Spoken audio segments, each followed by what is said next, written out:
There are stories that connect us to ourselves and to each other. These stories reveal who we are and show us the many vivid colors of our truth. Welcome to Soul Wanderings, where we raise spiritual awareness and foster connections through these shared stories and personal experiences. Now, exclusively on KGRA Digital Broadcasting, your hosts, AJ and Natalie. Hello, hello, and hello. Do I say that every week? Hello, hello, hello. Because one hello is just not enough. Not enough. Not enough. It is Soul Wanderings night. I am AJ. And I'm Natalie. And we are your hosts of Wandering Wednesdays, Soul Wanderings, here on KGRA Digital Broadcasting. You can hang out with us on any of KGRA's platforms like Facebook, Rumble, X, Twitch. You can also go over to live.kgradb.com, where we will be there hanging out with you. We love our wanderers when they come in. And hopefully you guys are finding us in our new time. We really give you zero notice that our time changed. That's true. Life does that. Life doesn't always give us notice. It doesn't. And so we are now live at 7 p.m. Eastern. We invite you to visit soulwanderings.com. Like, follow, subscribe. You can find all of our socials on there. Also, you guys, we are doing topics for the remainder of the year. If you have a topic that you are interested in us having a conversation about, you can email us at connect@soulwanderings.com. And we're also now on YouTube at Soul Wanderings. So we'll have a couple of shows up at a time.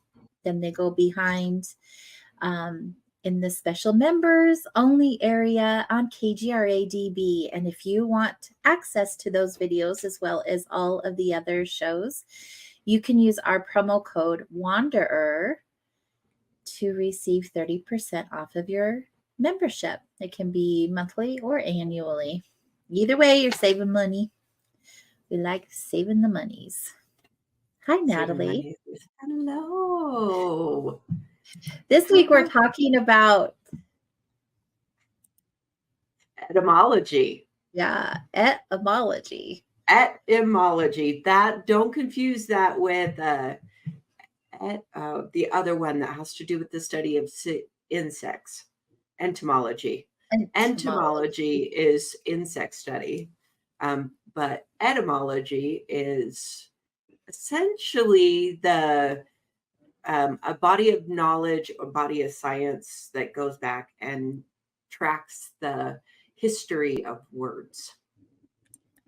So, and I think that's so wild because I really don't care. I like the frequency and the vibration. When we start talking about that, I'm all about it. But it's just crazy how much time has changed and evolved vocabulary. Yes. And not just over the English language, just what it means for us and what it means in other languages and whatnot. Yes. So I found while I was preparing for the show. This was Natalie's topic. True. And then I was like, whoa, okay. So I just want to put out there, I'm a relative novice as far as exact science and massive knowledge within etymology. So I was geeking out a little bit and I realized, well, I don't have that, like not locked in my brain, but I work with concepts anyway. So when I'm talking conceptually. So I'm going to come from that framework saying, look, there's this body of knowledge and lovely thing with the internet that everything is instant access for us. So we are very, very fortunate in this time with our technology and our ability to just tap any question, anytime we can just look at it. So that I'm not going to sit here and talk so much about like very specifics with etymology, but to realize that we have words and threads that attach to the words, which I believe can affect the frequency and the vibration of particular words, along with gaining an awareness that words do mutate, do get changed. whether or not there's this actual conscious drive to co-opt words, which probably does happen, and change it, or just this natural drift. So one thing I was thinking about, you've noticed that teenagers or kids will come in and they'll take a word and then they'll just change it to be nothing like it was for their parents. And there's a source of pride that goes with that. This is now this word sick that used to mean like an illness now is like so awesome, cool. So I have a niece and actually a stepdaughter, like pre-tween and teenager, and their language, I am like, I have no idea what you just said. Because it's not just a few words. They have sentences. They have like whole paragraphs of all these new words. And I'm like, I don't have a clue what you just said. right. And where does that actually come? Where's the drive for that? But Yeah. it seems to happen organically, and exactly what drives their language and who chooses, is there even a who that would choose to have this shifted, or where do these things come from? I don't know.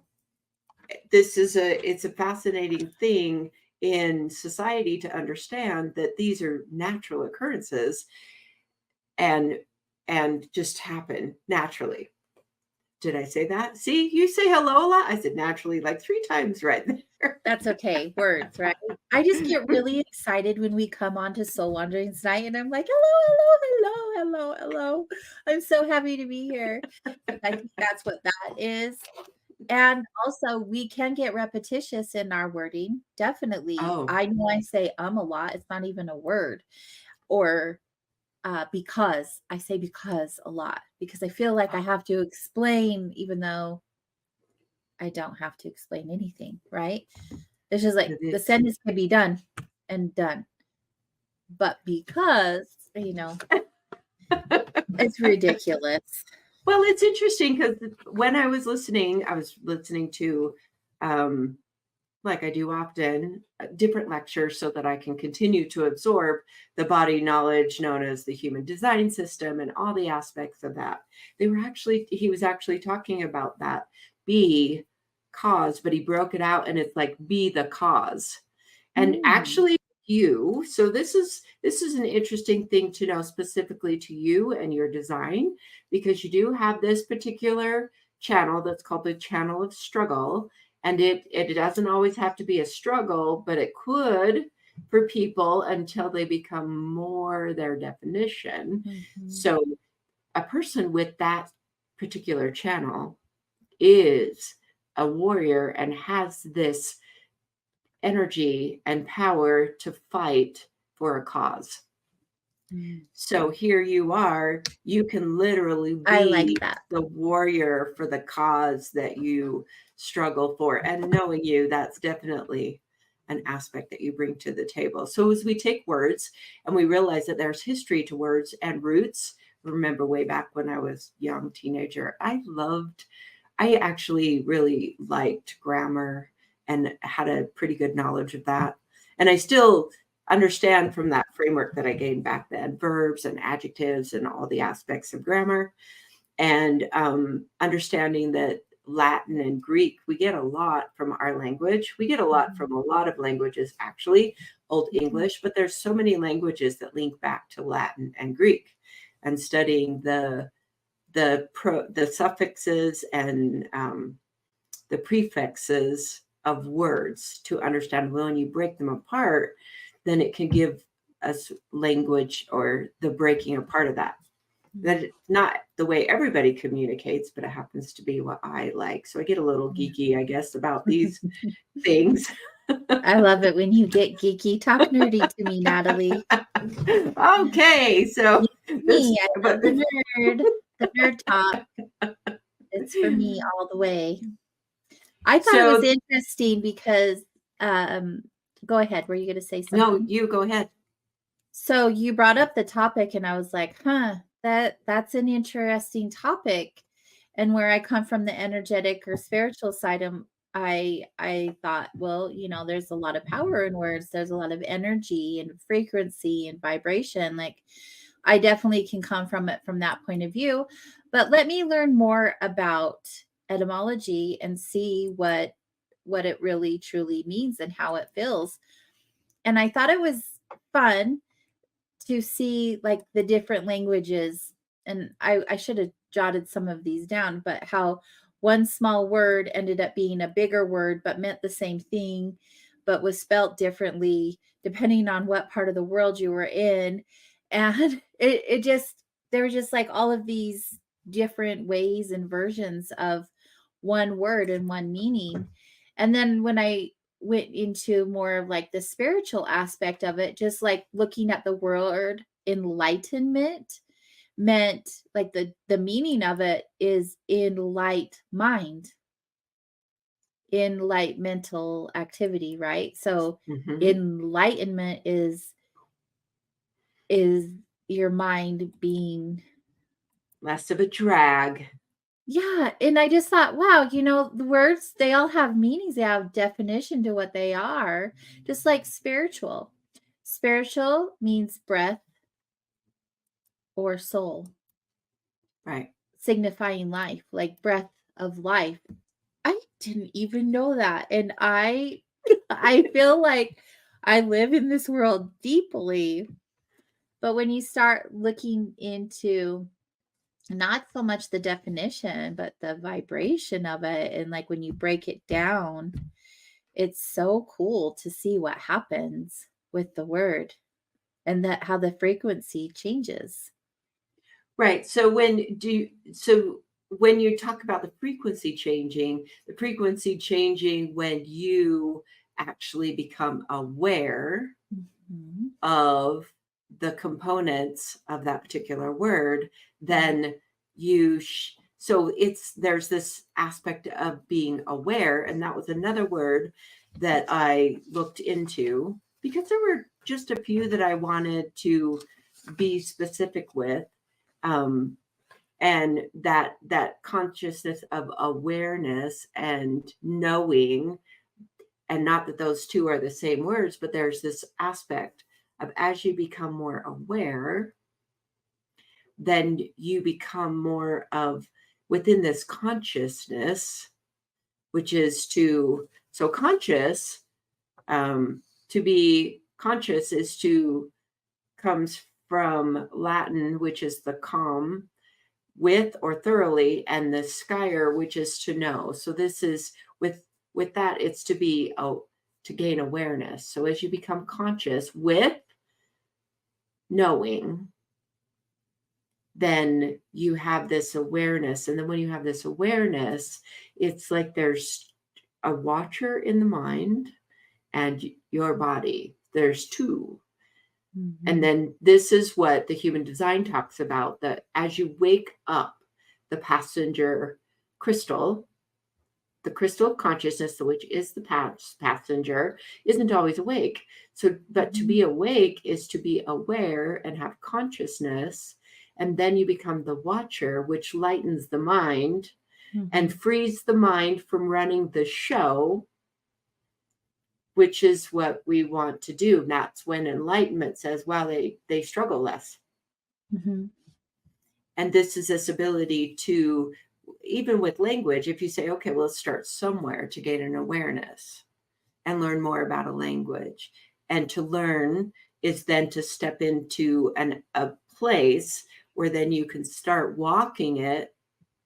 And with walking it and doing comes the actual knowing. Because knowing doesn't just happen. Or, well, Right. knowing does kind of just happen. It happens as you're doing, and then suddenly there's this knowing. Does that make sense to you? Yes, definitely. It's like an example, I would say, so how we all need to be careful on how we use our words, because one of the biggest quantum leaps in the spiritual journey occurs when we become aware of our own language, like our own Yeah. consciousness, right? Right. When you become more conscious of your language and your internal dialogues, it changes everything. Just like when you go from a victim consciousness to more of a creator consciousness or co-creator consciousness. And you realize that what you are speaking into your existence. Yeah. It's a big shift. Mm-hmm.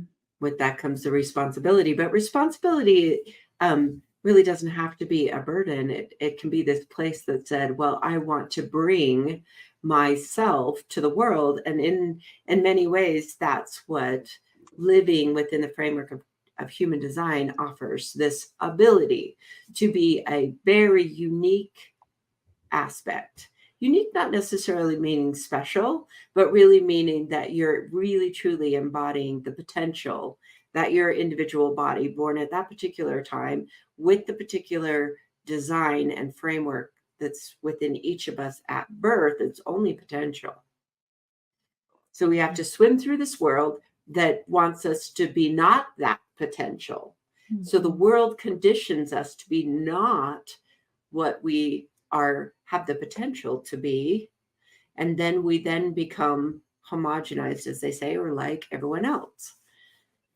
And it really makes for a boring world in many ways because there is no particular voice. Now, this is maybe stepping a little bit, but continuing the conversation to say, as we watch, and there's a lot of talking heads, there are a lot of people that are talking, and so often if you were to watch one, and this happens where I've seen people actually put together like the way that different news media outlets are saying the same thing, the same thing, the same thing, the same thing, the same thing. We're very programmable, and so often things will be said the same thing, the same thing, the same thing. That's not just to them. It's what's taught in schools. It's even in the spiritual world where a lot of people are reciting spiritual concepts or teachings. And if you really feel their frequency, they're not embodied of that frequency, but they're working at it or doing their best from wherever they are in that framework. Personally, my goal is to utilize and teach the human design in each individual person, because it becomes much more interesting when you're around people that are being like themselves. So what does this have to do with etymology? Well, etymology is the study and the history of words, to understand that words have these threads that go backwards in time. And then understanding and breaking apart the words, you become more aware, like you were saying. You start to use language differently. You start to be able to sort through it differently, because it's just not rote. Just like, oh, okay, do I like the feel of this word? First, let me my mind comprehend it, analyze it a little bit, pull it apart, and then see if that's something I would want to keep. Perhaps there's words that we wouldn't really want to embody. And this is when I talk about, I didn't look up the etymology of sorry. However, that's one of those words that I wouldn't want to carry in my frequency. And so many people say, I am sorry. And it's on repeat. Oh my goodness, how often people say it unconsciously. It's just like, I had a dear friend who had a headache yesterday. And the first thing I wanted to say is, I'm so sorry, because I knew the suffering was there and the pain was there, and I could empathize and I had compassion for my friend. But I stopped myself and I'm like, I want to say sorry because I am, like, I feel, but what's another word that I could do that is differently? Just becoming more aware. I do like the word sorry for certain situations, but also just there are people in our awareness where we just walk by them and they're like, oh, sorry. Oh, sorry. Yes. Just like, why are you sorry for existing? You're just standing there. There's nothing to be sorry for. I agree with that. It doesn't feel very good to me when people, like, there isn't this vibration that's a positive vibration with that. And the longer I've walked on my own personal journey of consciousness study and the human design, living by a framework that's personalized to me, I can feel that differently than I used to be able to. Mm-hmm. There is Yeah. such an ability to feel. Yes. And that's the thing, the frequency, the vibration, that's my jam. I love feeling that kind of stuff. I'm trying to recall the name of the frequency and correct. It might be somatic frequencies, the ones that come from the body. They emanate out of you. And we think that, so the words that we use, we think that they're just words, but they're actually programming codes that the universe picks up. And then the universe activates those codes because that's the way the universe works. That's how things happen. And it's just a way of creating like different realities, just speaking like in different ways or using certain words that you can actually control the outcome or a different outcome. I mean, it's the power of your voice, it's the power of speaking, and it's the power of the words that you use. That it's so true. There's a lot of different modalities or bodies of knowledge, NLP, neuro-linguistic programming. When a lot of times people use NLP, but if you really think about that, neuro-linguistic programming, that's exactly what we're talking about. This ability to program our neurology linguistically by words. Mm-hmm. It really does. It really works that way. And being cautious. So once you start to understand this, you study it a bit, practice it, tune in the listening, the way that you listen, the framework, what you will say or not. Now, it takes a bit to raise the awareness of the words that you're using, and then start to shift away from things that don't feel right. So this is very involved, let's say. There's a lot of involvement in lots of different aspects of this.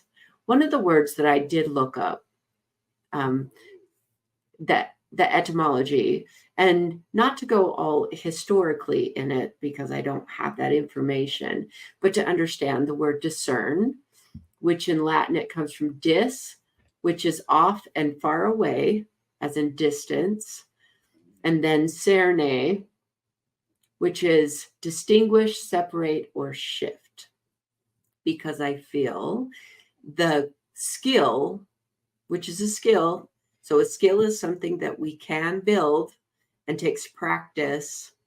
And the more you practice, the better you get at a particular skill.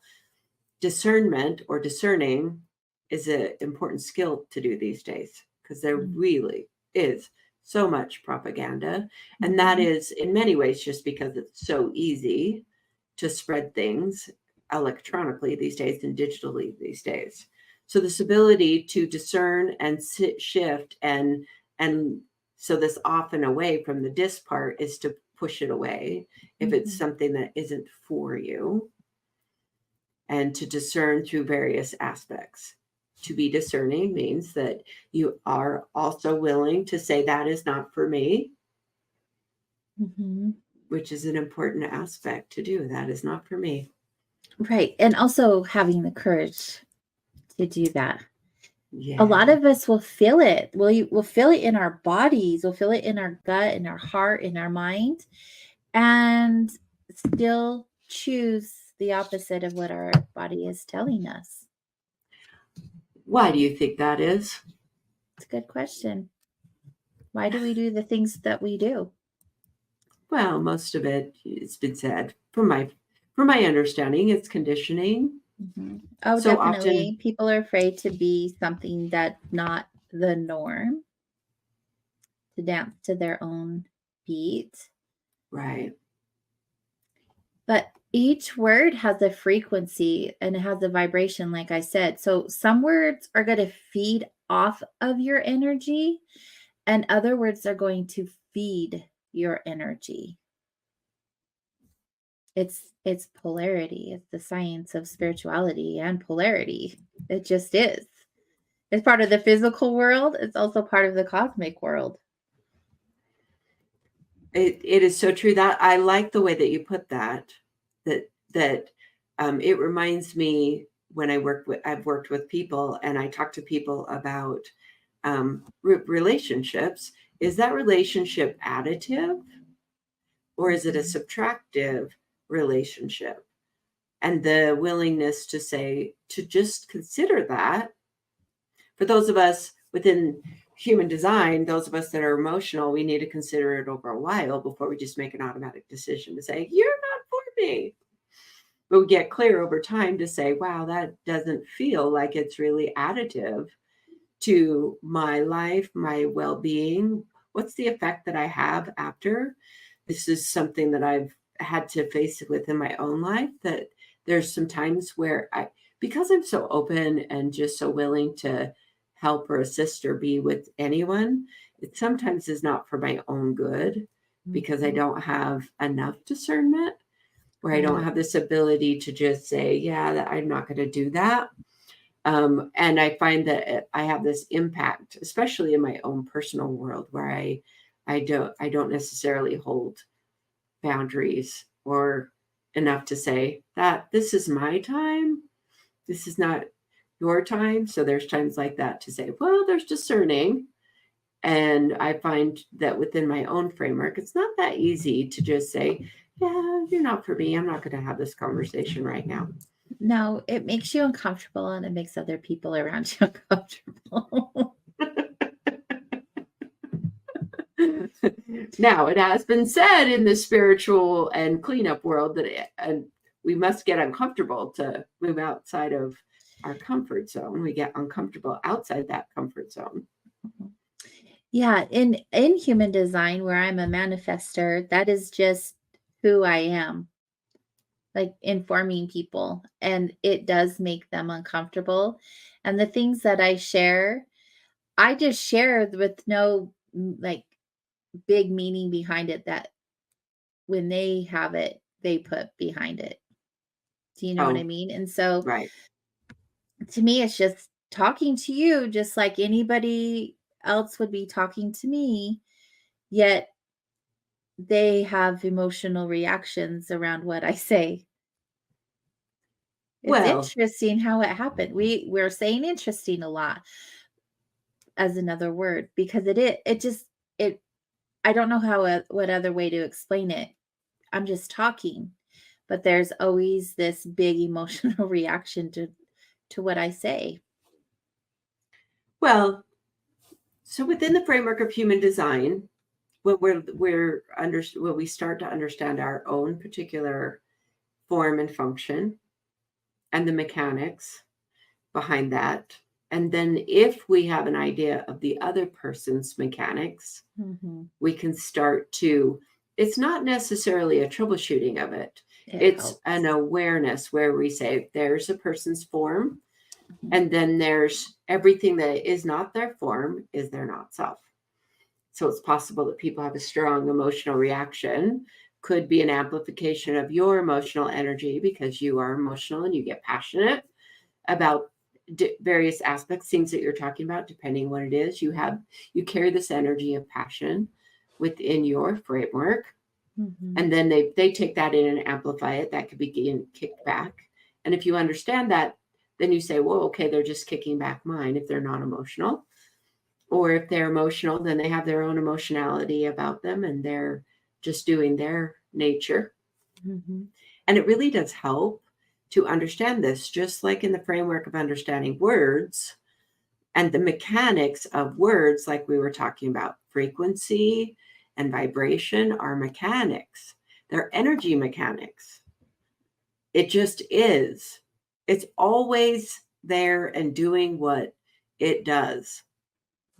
Whether or not we're tuned in and moving with it and utilizing it for our own benefit, our own good, wonderful, joyous ride or struggle ride, whichever way it is, or all of it, because that's the way we do like it traumatic. Some of us do. I like observing dramatic. That's the benefit of being observant. It's entertaining. It definitely can be entertaining, which I believe is the idea of this human ride, is to find it entertaining. Yeah, I would hope so. We've got to laugh at some part during this experience, right? I mean, a lot of it is not funny, but at some point you just have to crack and laugh it out. Oh, it's true, depending on where we're looking, as far as some of it just is not. You're right. Not funny. No, not funny at all. I had read through, so I don't know if I read or listened to, but I was going down my rabbit hole with this conversation that would be taking place. And I love how my computer screen is doing its thing again. I heard this and I thought, wow, talk about a good description of etymology. So he was saying people is a powerful word and person is a statutory man-made word. And you can say that people are from God, people are divine, people are sovereign. But when you say persons, you think of a corporation is a person, an LLC is a person, a government is a person, the IRS is a person, the Fed is a person, and so on. Just the difference between people and persons and their meaning and just the shift in that vibration right there, intellectually and energetically. I just thought, wow, good description. I caught on to that one really nicely when I was trying to figure out where exactly I could come from in this conversation from my point of view, because that right there was just a perfect analogy for me, like people and persons. They took away the vibration when they changed it to persons from people. They also created separation. So Definitely. if you can take that per, which is an individual, an individualized, that I don't know exactly, but I can tell that that's a frequency, and per is like each, and then the sun would be probably like son. I don't know that it's necessarily gender, but I think about a son, son of a family member, that type of thing. So per son, so per individual, and then wow, that is really fascinating. That would be an interesting one to look up, to say where the threads that go back. But we don't even have to do that when you just feel it. Right. Lean into the vibration. That's what I'm all about. The history is neat, right? I mean, I love history. Let's learn all about the history, but the history of words, I'm like, that doesn't really do much for me. I appreciate words and the value that they are and the way that they can shape our realities, right? Because again, vibration, what you put out, you receive. It's all about creating different realities. And that's not just in actions, it's definitely in words as well.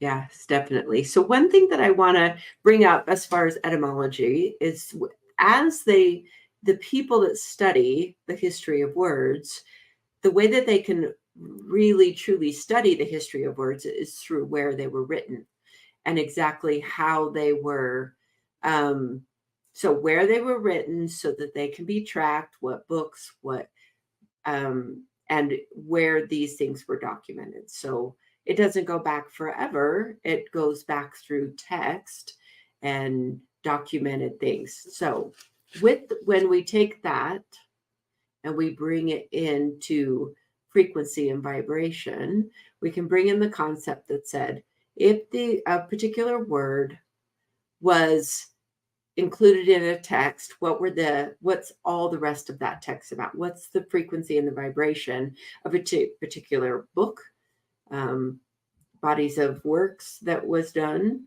And that would be one individual word would also be encompassed by the words around it contextually. as well, because that's frequency that way. So that is another thing to consider is we take individual parts and it's just analysis. It's separation, separation, separation. When we put it back into a bigger picture, it's like, what's the holding of that word or that particular thing through history? Where's that word carried? Now, there's a lot of words that don't necessarily, well, most of our generalized words do come from somewhere. They have a particular use. That's another thing that's shifted much. Listen to that language there. That's shifted that I've started to notice. There's this drift. Now, maybe it's always been there, but a drift away from grammar. So we take something that was maybe historically singular that can be plural now. Different aspects of the language that get co-opted, if we want to say it. That may be hard, but it's definitely true, where there's the shift that's in language. I've been reading books that go not even really that far back, a few decades back. And you don't even have to go back very far back, go 100 years back. And the books and the language just in books written 100 years ago is definitely different than in books that are written much more currently. The modern English feels it's a bit more diluted, if you want to put it that way. But it is what it is. It's the world we live in. It's these are different aspects that I came to consider when I was thinking about this conversation, like you were saying, that there's different things to notice. Well, and if you ever think about words just in general, they have a life of their own. Like the emphasis and the accent or the language or whatever variance there is, they're created, they change, they go away, some come back, and then they mean something else entirely different. I mean, just look at the word gay. It used to mean happy. Yes. And now if you say it, you're offending someone. Right. Or a cigarette. It used to be called something else. And so it's just wild to me that the things that mean something in one way in one time are something completely different in another experience. And it does feel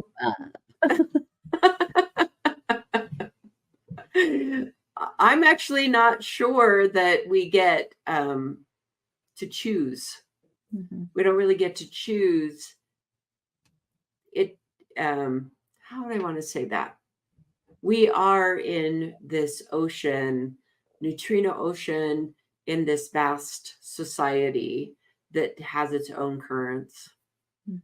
And the currents actually go way back in so many ways. There is social programming or social programs or ideologies that get woven into the educational fabric that are a long time ago. And whatever gets educated within the college framework. This is one thing I noticed as I was going through college or different education. Who chooses the books that you're going to study from? Why is it this particular book? Maybe an author negotiated with the college to have their book put on the curriculum. And there's all these different things that are on the underlying. Not to mention the dark end of it, just the conditioning aspect of it, of what they want us to believe. In many ways, that's actually a controlling factor, that if you get your ideology on a curriculum somewhere, you have it spread. It gets into the collective. And then the collective spreads it. So, and most of the time, I know even in my own experience of going through college courses, I didn't completely read everything. Because there's a lot to go through, and it isn't necessarily of the utmost interest to me to read like a whole body of work by a particular theorist. I was in sociology, so oh my goodness, it was not easy to slog through social theory books. And so I read what I need to get through that course, but that still, that energy is out there. So when we're talking about that, yeah, that there are particular bodies of work, books, literary works that get spread and stay alive a lot longer than others. Mm-hmm. And that selection process, who knows exactly all the dynamics that go in the selection process? Who gets to choose what becomes the mainstreamed knowledge base? And where did all of the dictionaries go? Well, they got. We all used to have one in our home, right? I still have a couple. So how accurate are they these days? You know, that's so. Well, it's so funny to think about. it is. So where do people go for their dictionaries now? Well, Google. Which puts a sort of monopoly on the knowledge as it's put, unless you were to fact check or go back to what was written before and compare it to what you look at now. Is that just a normal drift that we're talking about? It's mutative processes that go along with evolution. Bear with me. What about the Mandela effect with words? Oh, well, because there are so many things that physically, visually changed for us. We know we saw it a certain way. There's even proof. A lot of people have the proof, but yet it never happened. And you say a word one day and someone's like, what does that mean? And it's a common word. And you're like, you know, this. And they're like, what? Now, I have to say that Mandela effect. I'm curious how it has played a factor on words. Oh, it has. Yes. But what do you do if we shift timelines? What do you do? Well, what timeline are we on? I What have no timeline idea. are you on? Am I on your timeline? We definitely get it. That I don't have any specific answers for. I was just thinking as you were talking about it. Interesting. If you guys are hanging out with us in chat, either on live.kgradb.com, KGRA Digital Broadcasting's Facebook, X, Rumble, Twitch, or on Soul Wanderings YouTube page. I'm really curious what everyone thinks about this topic. It's just an interesting one and not one that we have ever talked about before. And do you think the Mandela effect has an effect on words and the way that we communicate? Well, Mandela effect is one of those.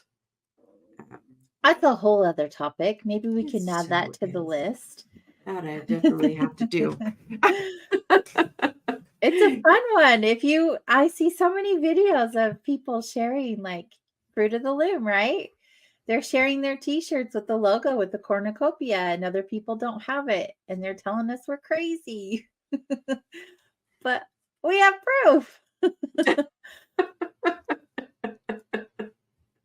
That's, bringing back in what you had said earlier about corporations. I know I went off topic a little. No, I don't think it did. When you were talking about energetically the corporations and the feds and those things being person and driving there's just a change. They just shift so often. To me, I get surprised from time to time how often products are changed. Why there seems to be a lack of desire for consistency over time. Like things need to be refreshed and refreshed and refreshed and refreshed. That's with all things in life. I was driving, so I grew up in Salt Lake and I drove to Salt Lake a lot this weekend, back and forth, back and forth. And I saw all of these shifts that had taken place since I grew up there. And I like history was gone, like where I used to work, where I used to hang out, where they was just gone. Everything's been replaced. It's like it never even existed. And it was sad to me because I mean, those were some great memories and they're just as if they didn't ever happen. I find that like similar. I feel like that's similar. Well, I think that might be an aspect or a clue into some of those things. Mhm. And another reason why having a body of knowledge such as etymology that can actually show threads, historical threads that has a consistency, feels good in some ways that there Mhm. is consistency through various aspects. Mhm. In America, I mean, I've really only been exposed to America because I'm American. It just seems that we have such a slow or a very short attention span. And every generation, every 10 years or so, then the next person doesn't know what we know. And there is not this long-standing historical perspective Mhm. unless you work at having that be there and be Right. available. It's a conscious act to do those things. I do think America does stand out differently in that regards, just from my experience when I have traveled. There are so many places that are just like locked in time, right? They still eat the same food, say the same things, live in the same places. It's so deeply enriched with culture and history. Those things don't change. And talk about not being in a hurry to go everywhere. They don't have the hustle and bustle and rush around. Most countries don't. Things are a lot more leisurely. That would be kind of nice. Kind of. Sign me up. I don't think the Americans have it right in a lot of ways if we're going to go down that path. I just there's always a need to evolve. I understand that. And that's good and necessary. And I get why things do change. But language, right? Why does it go away and sometimes come back or sometimes just shift? One word means something completely different. That's what it boggles my mind, and we just roll with it. We're just like, "Oh, okay, that's that now." We and it could be the fact that as the United States set up as it is, we are like a bunch of different countries, but we're not. We're all one. Right. And so We're a we melting spread pot. across, right, definitely this melting pot. And because there's all these different cultures, our language tends to take that on as well. There's this other thing I've seen a True. few more, this conglomeration of a lot of different languages. So we're bringing in words that were with Germanic or words that are Indo-European or all these different cultures, Latin, Greek, Hindu, or that's not the language but from India or from the um, from over there in Iran or Iraq, that area over there. Those languages have stayed relatively steady, but then they come into ours and they blend into our language and we adopt them because in many ways we adopt cultures like that. Right. You're And correct. so we roll with it because in a way that's the way our country is Mhm. to absorb and to take on. Facts.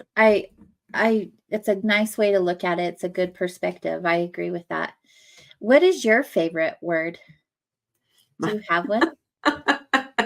My favorite word. Well, for this particular one, I think I came up with no, like to know. So this is one of the contemplations that I came away from my research and my study for this particular thing is to know. So in that it's to know is to have actual, let's see, to experience or live through. So as we experience or live through, we will come to know. So Beautiful. if we drop the K in know, it's now. Mm-hmm. So that's one of my favorites, is to actually to gain the experience, and with that you have something that is tangible, that belongs to you as an individual, Mm-hmm. and it's something that you can always bring to the now. Yeah, I like that. Good answer. Thanks. What Good about answer. you? I'm always going to say love because Oh. it's universal. It never changes. It always is. And it's the highest vibration and frequency. Ah, that's good. That's one I'm going to have to go back and look up, the etymology of love. Oh, please do. And report back to me. What is your favorite word, Wanderers? Type it in the chat. I'd love to hear about it. It's such a fun topic. I learned things that I didn't know before this week. So great job on picking the topic for us. I love learning new things. And it's neat when you pick something so human. Because then I'm like, oh, a challenge. I like it. So in conclusion, I think the best thing that we could say is that words have their own life, right? They have their own vibration, they have their own frequency, and they do create our reality, good, bad, or indifferent, regardless of the history, regardless of the definition. Everything is energy. And so be very mindful in the words that you choose for your vocabulary. Do you have anything you'd like to add to that? Yes, I do. From that, as you have a greater awareness, then you become more and more your unique expression in the world. And that's has a profound effect. You being uniquely you, being conscious, being choosy with the words, being co-creative with your own world around you, stepping up and taking a level of responsibility for the world that you're literally creating with your words, and adjusting of that through the words, then you are an improvement to the world. Ah, beautiful. Thank you for leaving us with that deliciousness. And thank you, Wanderers, for being here with us tonight. It's been a fun conversation. If you ever want to chime in, that's what the chat room's for. If you want to pick a topic for us, connect at soulwanderings.com. And you can also find all of our social media links and support the station by going to soulwanderings.com or kgradb.com. Until next week, we'll see you all later. Good night. Have a good one.